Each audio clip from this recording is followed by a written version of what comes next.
Nexon India में सबसे ज्यादा बिकने वाली एसयूवी है और अब ये सीएनजी अवतार में आ गई है। गुरुजी ने चला भी ली है। तो आज सारे क्वेश्चंस के जो आपने पूछे हैं उनका जवाब लेते हैं गुरुजी से। क्या एवरेज मिला, पावर में कोई कमी आई है, स्पेस में क्या बढ़ोतरी हुई है, सब जानेंगे आज इसी डिटेल्ड पॉडकास्ट में। तो सबसे पहला क्वेश्चन मेरा आपसे ये है कि पावर में क्या चेंजेस आए हैं।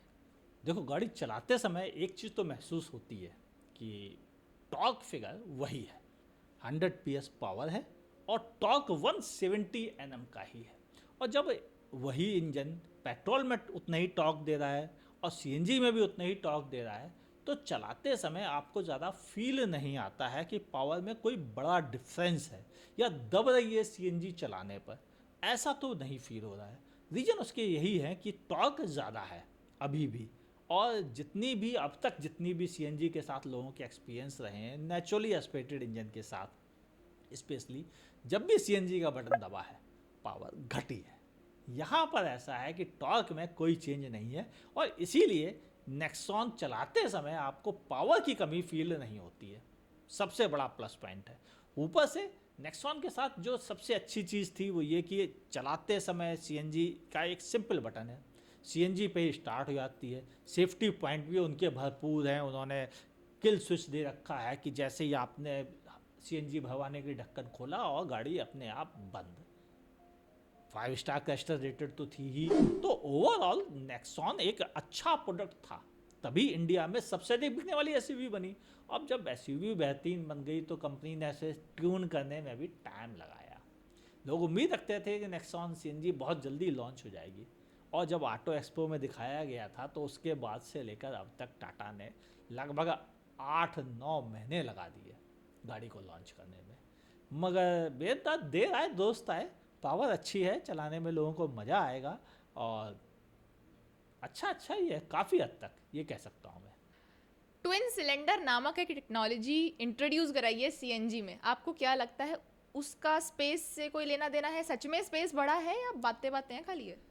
देखो, ट्विन सिलेंडर जुगाड़ है, कोई टेक्नोलॉजी नहीं है।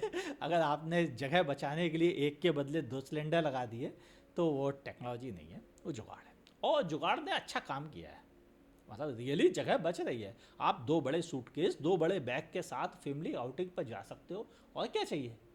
जब इतना सामान रख के जा सकते हैं, 5 लोगों के बैठने की ठीक जगह भी भीतर मौजूद है और गाड़ी पर ज़्यादा असर भी नहीं पड़ता क्योंकि उसमें पावर भी अच्छी खासी है, तो फिर मज़े से हाईवे चलाओ, मज़े से शहर में चलाओ, और क्या चाहिए आपको।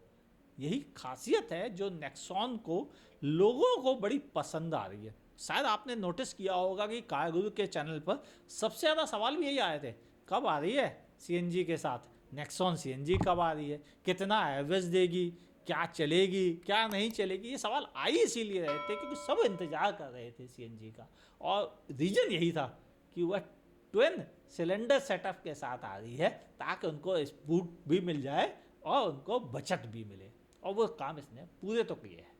ट्विन सिलेंडर से ना वजन बढ़ जाता है, तो उसमें गाड़ी के चलाने में या सस्पेंशन में कुछ चेंज आया है? वो सस्पेंशन में कोई चेंज नोटिस नहीं आते हैं। हाँ, हैंडलिंग थोड़ी सी बेटर लगी है, वजह है वजन बढ़ गया उसका। सस्पेंशन की ट्यूनिंग तो कंपनी ने कर ही दी है, तो वहाँ तो ये डाउट नहीं है कि सस्पेंशन अब उतना अच्छा नहीं होगा या अब कुछ कमी रह गई होगी या वो दब रही होगी। मैंने हर तरह से देखा है, वो गाड़ी में कोई ऐसा नहीं दिक्कत आई है, ट्रैवल भी ठीक है। यानी ओवरऑल चलाते समय आप कोई ऐसा नोटिस नहीं करेंगे कि गड़बड़ हो गया या अच्छा हो गया, दोनों ही नहीं है। बस हैंडलिंग थोड़ी बेटर है, बॉडी रोल कम होने की वजह से वजन बढ़ा है, बस वही, और कोई फ़र्क नहीं पड़ा है एक्चुअल में इसकी वजह से।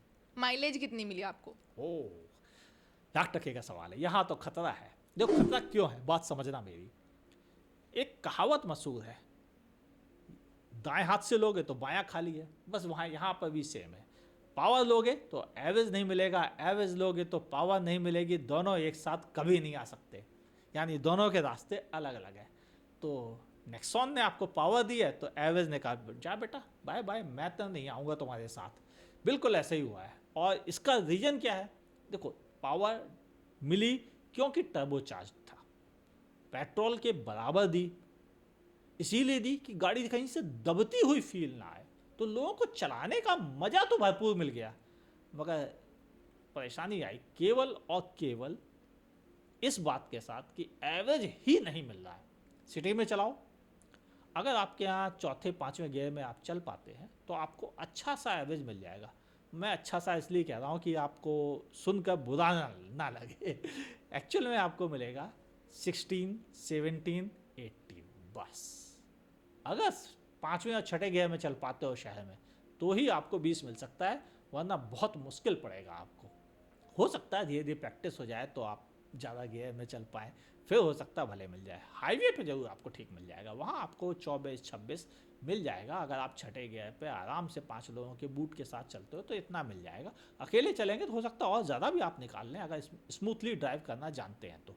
यानी एवरेज कंडीशनल हो गया है, पावर की वजह से थोड़ा सा कॉम्प्रोमाइज़ करना पड़ रहा है, ये सच बात है। अब मुझे ये बताएं कि सब कुछ अब चेंज हो गया है तो इंटीरियर्स भी चेंज हुए हैं, वो सीट्स कंफर्टेबल हैं या नहीं? देखो सीट्स तो पहले भी कंफर्टेबल थी, मुझे नहीं लगता सीट्स पर किसी को कोई कंप्लेंट थी। कुछ लोग कह रहे थे, लेकिन जब से नया नेक्सॉन आई थी पिछले साल, तब से उन्होंने पिछली सीट पर भी अंडर थाई सपोर्ट बढ़ा दिया था। तो ओवरऑल अब पहले से तो बहुत बेहतर है पिछली सीट का कंफर्ट। कुछ चीज़ें आई हैं चेंज में, जैसे कि नया म्यूजिक सिस्टम है जिसमें कुछ फीचर्स जुड़ गए हैं, मल्टीपल स्पीकर्स हैं जिसकी वजह से म्यूज़िक का एक्सपीरियंस बड़ा बेहतरीन हो जाता है। JBL के स्पीकर हैं, हार्मन कार्डन का सेटअप है, ऊपर से आर्केड वाली फैसिलिटीज़ भी मिल जाती है आपको। ओवरऑल मज़ा आता है गाड़ी का म्यूजिक सिस्टम सुनने में। लेकिन टॉप एंड वेरिएंट में, लोअर में अलग म्यूजिक सिस्टम है, शायद उसमें उतना मज़ा भले ना आपको मिले, लेकिन फिर भी मैं कहूँगा कि म्यूजिक सिस्टम अच्छा और प्लस पॉइंट है नेक्सॉन के साथ। एक और प्लस पॉइंट है, ध्यान से सुनना, लेकिन वो टॉप वेरिएंट के साथ है, वो है इसकी बड़ी पैनोरामिक सनरूफ। नतीजा लोगों को बहुत अच्छा लगता है पैनोरामिक सनरूफ को देखने में। हाँ ये सही बात है कि वो सिर्फ और सिर्फ टॉप एंड वेरिएंट के साथ है, लोअर वेरिएंट के साथ वही पुरानी वाली रेगुलर सनरूफ मिल रही है। ठीक ठीक है, नॉट बैड, सनरूफ मिल तो रही है, यही क्या कम है। हाँ मुझे इंटीरियर में कोई ऐसा मेजर चेंज नहीं मिला जो दूसरों से अलग है। एक बड़ी चीज़ है, जो पावर के मोड थे वो कंपनी ने कहा चलो जगह खाली करो, तुम्हारी ज़रूरत नहीं है, हम CNG लेके आ गए। एक और चीज़ है कि आपको कुछ चीज़ें और भी फीचर्स की ऐसी हैं जो मिसिंग है। हालांकि वेंटिलेटेड सीट्स वगैरह ऐसी ज़रूरत की तो सभी चीज़ें हैं, AC भी ठीक ठीक काम करता है, उसको लेके भी कंप्लेंट नहीं। यानी ओवरऑल ठीक ठीक कह सकता हूँ इंटीरियर कम से कम। तो ये तो कुछ नॉर्मल क्रिस्प बातें थी, अब चलते हैं फटाफट क्वेश्चंस पे जो कमेंट्स में आते हैं। तो सबसे पहला क्वेश्चन ये है कि will Tata introduced AMT gearbox in Nexon ICNG in near future? देखो टाटा ने जब टियागो और टिगोर को दिया था AMT के साथ, तभी अनाउंस कर दिया था कि यह एक एक्सपेरिमेंटल मैटर है उनके लिए, कि अगर कंज्यूमर ज़्यादा AMT के साथ खरीदेगा तो वह आगे फ्यूचर में इसको ज़्यादा से ज़्यादा गाड़ियों में देने की कोशिश करेंगे, जिनमें पंच भी थी और अब नेक्सॉन आ गई इसमें भी। मगर हुआ ये है कि जब उन्होंने नेक्सॉन को लॉन्च किया है तो उन्होंने चूक ड्राइव मोड भी ख़त्म कर दिए हैं और AMT के साथ भी नहीं दिया है। मगर AMT के साथ एक बड़ा नुकसान भी था। वो नुकसान ये था, एक तो CNG खुद 1 लाख रुपए महंगी है, ऊपर से फिर AMT भी 50-60 हज़ार रुपये महंगा है। 1,60,000 रुपये अगर पेट्रोल मैनुअल के मुकाबले प्राइस बढ़ती है तो लोग थोड़ा सा तिलमिला जाते हैं।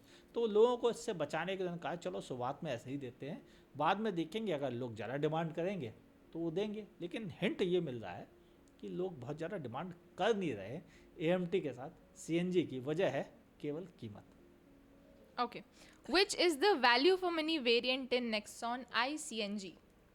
एक तो क्रिएटिव प्लस वेरिएंट अच्छा है, स्मार्ट प्लस भी अच्छा है। ओवरऑल ये दोनों अच्छे वैल्यू फॉर मनी वेरिएंट है। टॉप वेरिएंट में फीचर्स तो खूब हैं मगर कीमत भी ज़्यादा है, तो मैं उसे रिकमेंड नहीं करूँगा, क्योंकि CNG खरीदने का पर्पज होता है कि थोड़ी रनिंग कॉस्ट कंट्रोल की जाए, इनपुट अमाउंट भी कम ही रहे, क्योंकि रनिंग कॉस्ट जो ज़्यादा फिक्र करेगा वो कॉस्ट पर भी ज़्यादा फिक्र करेगा। तो मिड वेरिएंट टाटा के हमेशा अच्छे रहते हैं खरीदने के लिए। टॉप वेरिएंट में फीचर्स तो खूब मिल जाते हैं लेकिन वो थोड़ा सा पैसे देकर ही मिलते हैं, फ्री में नहीं मिलते हैं। तो मेरे अंदाज मिड वेरिएंट ज़्यादा अच्छे रहेंगे, जो क्रिएटिव प्लस, स्मार्ट प्लस, ये वेरिएंट ज़्यादा समझदारी के रहेंगे। बट फिर मेरे को पैनोरामिक सनरूफ नहीं मिल रही ना मिड तो वेरिएंट आप में। नॉर्मल S वेरिएंट ले सकते हैं जो लगभग 50,000 रुपये एक्स्ट्रा देकर मिल जाता है, इसमें सनरूफ मिल जाती है, फिर क्या दिक्कत है? अगर सनरूफ चाहिए ही चाहिए, भले आपके लिए यूज़फुल हो ना हो, अगर आपको शौक है आम इंडियंस की तरह से, तो खर्च करो 50,000, किसने मना किया है? मिल तो जाती है। ठीक है जी. While some CNG cars do not have cruise control, however, in the same variant with petrol and diesel it is offered, will Nexon iCNG ever come with cruise control? मुझे तो नहीं लगता है. उसका रीज़न है, कंपनी ने cruise control drive mode हटाए ही इसीलिए है कि प्राइसिंग कम रखी जा सके कार की. आपको सीएनजी टर्बो चार्ज के साथ मिल रही है, अब उसमें ये भी दे दो, ये भी दे दो, सब दे दो, तो भाई साहब कीमत भी कौन देगा? कंपनी ने सोच समझ के एक काम किया है कि भाई साहब थोड़ा सब्र करो, अगर पैसे खर्च करने का आपका मन होगा तो हम आगे दे देंगे, क्या दिक्कत है? जैसे एएमटी में दे सकते हैं वैसे ही क्रूज कंट्रोल भी दे सकते हैं, और क्या पता आगे फ्यूचर में ड्राइव मोड भी दिया जा सके.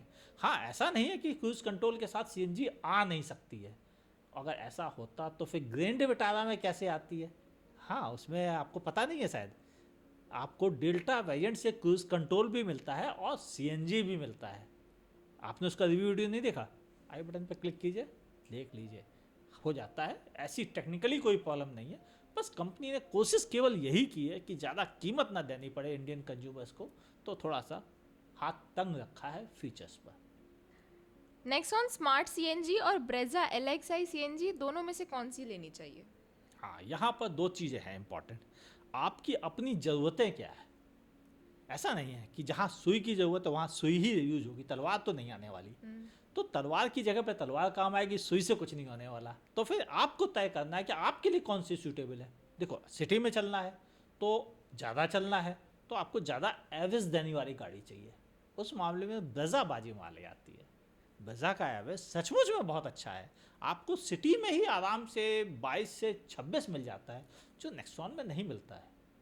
और ये बेनिफिट उसको सिटी के लिए ज़्यादा बेहतर कार बनाता है.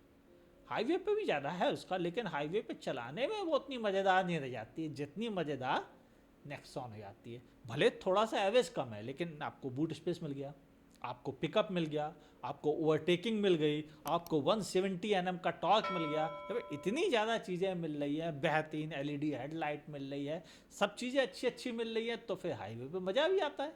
और यही रीज़न है, अगर आपको हाईवे ज़्यादा चलना है फिर आपको नेक्सॉन की तरफ जाना चाहिए. थोड़ा एवरेज का मोह छोड़ दीजिए और अच्छी गाड़ी चलाइए.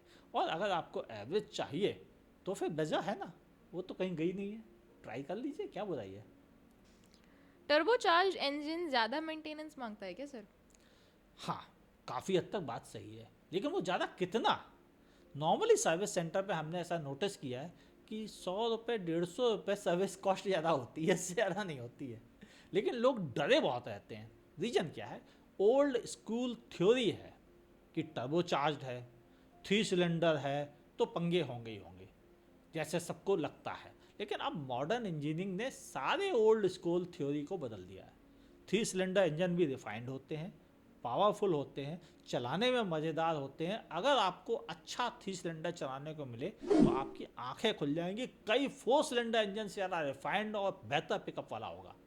ऊपर से टर्बो चार्ज अगर मिल जाते हैं तो टर्बो चार्ज भी आजकल ऐसे हो गए हैं जिनको कि बहुत कम मेंटेनेंस के साथ है. वैसे भी टर्बो चार्ज में कोई ऐसी टेक्नोलॉजी नहीं जुड़ी हुई है जिसकी वजह से बहुत बड़ा अंतर आ जाए. टेक्निकली नहीं आता है, कॉस्ट में ही अंतर आता है, चलाते से मेंटेनेंस से बड़ा फर्क नहीं पड़ता है. और ऐसा सभी ने नोटिस किया है, और ऑलमोस्ट सभी ब्रांड एक ही बराबर सर्विस चार्ज ले रहे हैं, चाहे वो टर्बो चार्ज दे रहे हो तब भी और नॉर्मल दे रहे हो तब भी. मोस्टली हमने यही नोटिस किया है. तो मेन तो बहुत मेंटेनेंस का खर्च नहीं है, बस डर है तो है, कैसे दूर हो जाए. ठीक है जी. Which is better for economical running, Nexon CNG और Nexon diesel? यहाँ पर बहुत इम्पॉर्टेंट बातें हैं. देखो, जहाँ डीजल एक ऐसा फ्यूल है जो आप हर जगह मिल जाता है, हाईवे पर भी क्योंकि ट्रकों के लिए है, और चलाते समय अगर आपको हाईवे ज़्यादा चलना है, खूब ज़्यादा चलना है, तो बार बार सीएनजी लाइन में नहीं लगते हैं, फिर डीजल भरवाना समझदारी रहता है. और उस कंडीशन में डीजल ज़्यादा बेहतर है अगर आपको 3000 किलोमीटर से ज़्यादा चलना पड़ता है हर महीने. लेकिन वहीं अगर आपको 1500 किलोमीटर, 1600, 1800 किलोमीटर ही चलना है तो फिर आप सीएनजी के साथ जा सकते हैं. यानी रनिंग कम है तब भी सीएनजी बचत करती है. ऊपर से एक चीज़ और भी है, सीएनजी की कॉस्ट हमने नॉर्मली देखा है 100 रुपये पर किलोग्राम से कम होती है। उस कंडीशन में भी सीएनजी फ़ायदे का सौदा है। लेकिन अगर आपके शहर में 150 रुपये है तो फिर सीएनजी और डीजल में फ़र्क क्या पड़ा? कुछ भी नहीं। तब तो मैं कहूँगा भाई डीजल ही ले लो। भले डीजल की लाइफ कम हो जाएगी आगे फ्यूचर में, यानी हो सकता है पॉल्यूशन की वजह से, किसी भी वजह से गवर्नमेंट, एनजीटी, सुप्रीम कोर्ट या इन तीनों में से कोई सी एक का भी दिमाग रूठ जाए तो हो सकता है कह दे भाई 10 साल से ज़्यादा सीएनजी डीजल अब पूरी इंडिया में कहीं नहीं चलेगा, जैसा कि दिल्ली एनसीआर में होता है। तो कोई ताज्जुब की बात नहीं रहेगी और शायद उस कंडीशन में डीजल घाटे का सौदा होगा। लेकिन सीएनजी तो कतई नहीं होने वाला, वो पेट्रोल से भी ज़्यादा इमिशन कम करता है। ऐसी कंडीशन में सीएनजी हमेशा बना रहेगा। तो सीएनजी सेफ गेम है सबके लिए जिन्हें जरा सा भी रिस्क लेने का मन नहीं है चलने के मामले में। Is it a wise decision to choose CNG over electric right now? ओहो, देखो इलेक्ट्रिक क्या है कि वह बचत देता है, लेकिन बचत तभी देता है जब आप उसे घर की बिजली से चार्ज करते हैं, और ऐसा हर इलेक्ट्रिक कार का ऑनर करता है और 95% ऑफ द टाइम करता है। ये एक कपोल कल्पना नहीं है, ये एक्चुअल में सभी लोगों ने रिकॉर्ड किया है कि उनका चार्जिंग घर पर ही होती है। किसी के पास इतनी फुर्सत नहीं है कि बाहर जाके चार्ज कराए, वो भी महंगा चार्ज कराए। आप भी नहीं कराओगे जब आप इलेक्ट्रिक ऑन करोगे। क्यों? क्योंकि तब आपको लगेगा कि घर पे जब 4 रुपये, 6 रुपये, 8 रुपये, 9 रुपये यूनिट बिजली मिल रही है तो आप क्यों बाहर जाके चार्ज कराओगे? वहाँ पर आपको 24 रुपये, 30 रुपये यूनिट मिल रही हो। इसीलिए कभी भी किसी इलेक्ट्रिक वाले को बाहर जाके चार्ज करने का शौक नहीं है। वो मजबूरी में ही जाके चार्ज करता है जब हाईवे पे होता है, वरना हमेशा घर से चार्ज करके निकलता है और वापस घर पे ही आके चार्ज करता है। और ये समझदारी की बात भी तो है। और एक ये भी तो मिथ है कि चार्जिंग स्टेशन तो नहीं है, मतलब इलेक्ट्रिक चार्जिंग स्टेशन तो है ही नहीं इंडिया में। नहीं, ऐसा बिल्कुल नहीं है। ध्यान से समझो, इंडिया में इस समय राइट नाउ 17,500 के आसपास चार्जिंग स्टेशंस हैं। इतने सीएनजी पंप नहीं है। हाँ सही बात है, इतने सीएनजी पंप नहीं है जितने चार्जिंग स्टेशंस हैं। मगर क्या इलेक्ट्रिक कारें सीएनजी कारों के बराबर है? तो जवाब है सवाल ही नहीं उठता है। इलेक्ट्रिक कारें अभी भी बहुत कम है, लेस देन 2% सेल होती है उनकी, जबकि सीएनजी कारों की सेल इस समय नियरली 24% से लेकर 35% तक पहुंच गई है। ऐसी कंडीशन में अब लोग सीएनजी पर ज़्यादा जोर दे रहे हैं और सीएनजी की लाइन लगती है। इलेक्ट्रिक की तो खाली पड़े दिखते हैं मुझे अधिकतर चार्जिंग स्टेशन। तो इलेक्ट्रिक डराता भले है लोगों को, लेकिन उन्हीं को डराता है जो इलेक्ट्रिक नहीं चलाते हैं। जो इलेक्ट्रिक चलाते हैं वो नहीं डरते हैं, ये सच बात है। तो ये थे कुछ सवाल जो आपने स्पेसिफिकली नेक्सॉन आईसीएनजी के लिए पूछे थे। होप सो कि मोस्ट ऑफ द क्वेश्चंस आपके कवर हो गए होंगे इस वीडियो में, लेकिन अब नहीं हुए हैं तो क्या रास्ता है? कमेंट्स नीचे कमेंट सेक्शन में आप सवाल लिखिए अपने, मैं कोशिश करूंगा जल्दी से जल्दी रिप्लाई करने की। हालांकि 1 घंटे में अगर आप पूछेंगे तो गारंटेड आपको रिप्लाई मिल जाएगा। हाँ, ये आपको तय करना है कि नोटिफिकेशन ऑन है या नहीं, तभी तो आपको पता चलेगा कि 1 घंटे होने वाले हैं। पहले ही सवाल लिख दो ताकि मैं आपको रिप्लाई कर सकूं। और मैं ये भी देखती हूँ कि जैसे ही वीडियो लाइव होता है 1 घंटे तक इनसे बात करने की कोई परमिशन नहीं मिलती, ये सिर्फ कमेंट के रिप्लाई कर रहे दिखते हैं मुझे। तो अब इजाज़त ली जाए? हाँ बिल्कुल। अरे लाइक किया कि नहीं किया? अभी भी नहीं किया? क्या करते हो? और नहीं कम से पसंद कम आया लाइक मेरे तो को कर दो। वीडियो, मेरे को कम से वीडियो कम। नहीं पसंद आया तो फिर मैं क्या करूँ? डिसलाइक किसने मना किया है? और नीचे बताओ क्यों पसंद नहीं आया, ताकि अगली बार हम अपनी गलतियां सुधार सकें और आपको एक मजेदार पसंदीदा वीडियो दे सकें। अगर आप हमें फेसबुक पे देख रहे हैं तो लाइक करें, फॉलो करना ना भूलें। यूट्यूब पर देख रहे हैं तो लाइक, कमेंट, शेयर और सब्सक्राइब करने के साथ साथ बगल में दी हुई नोटिफिकेशन बेल भी ज़रूर से दबा दीजिएगा। एंड अब हम चलते हैं और आप देखते रहें आस्कार गुरु।